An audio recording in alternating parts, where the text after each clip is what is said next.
Je suis graphiste de formation. Je suis trésorier de l'association. Jacques Demy, Vertigo, J'aime beaucoup tous les génériques de Godard, Le bal des vampires, Fargo, Bienvenue à Gattaca, Panthère rose, Bullitt, Docteur Folamour, Trou Détective, Tati, Marcel L'Herbier, Sacha Guitry, Hulk. Soulbass. c'est Soulbass. Soulbass.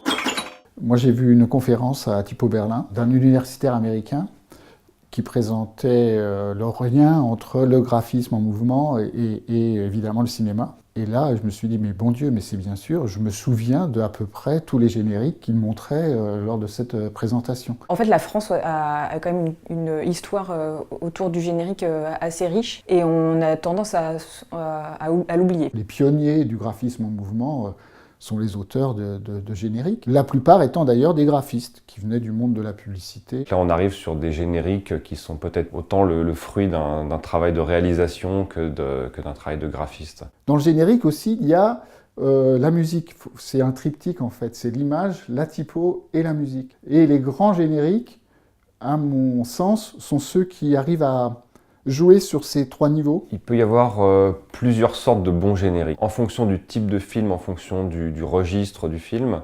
un bon générique ne va pas avoir les mêmes qualités. Pour moi, un bon générique, c'est quelque chose qui va permettre vraiment de faire le sas entre la salle de cinéma dans laquelle on vient s'asseoir et l'univers du film dans lequel on se plonge.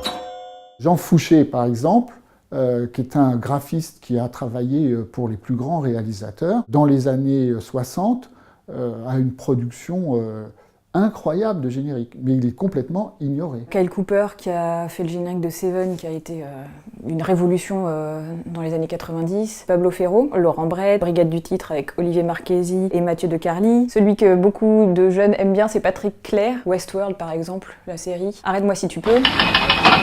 We Love Your Names a été créé suite à une projection sur l'histoire des génériques au mois du graphisme des Chirolles. Le but de l'association est de promouvoir l'art du générique. Le plus gros événement qu'on organise, c'est la nuit du générique. Ça ne se passe pas toute la nuit forcément. Qui a lieu depuis 3 ans au Forum des images. On fait des projections généralement thématiques. Autour de ces projections, on a des invités qui sont des auteurs de génériques.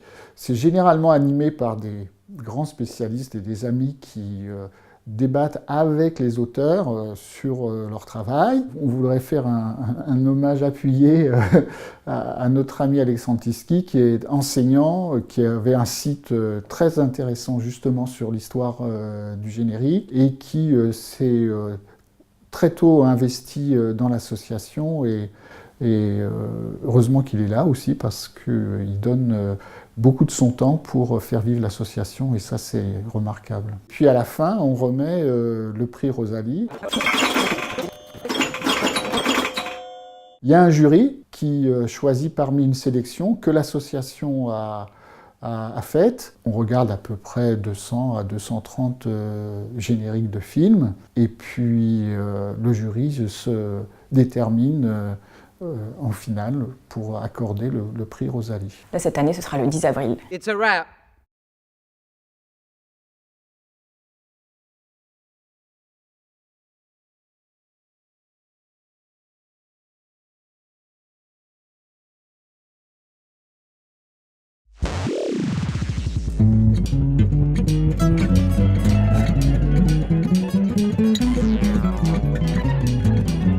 It's a wrap.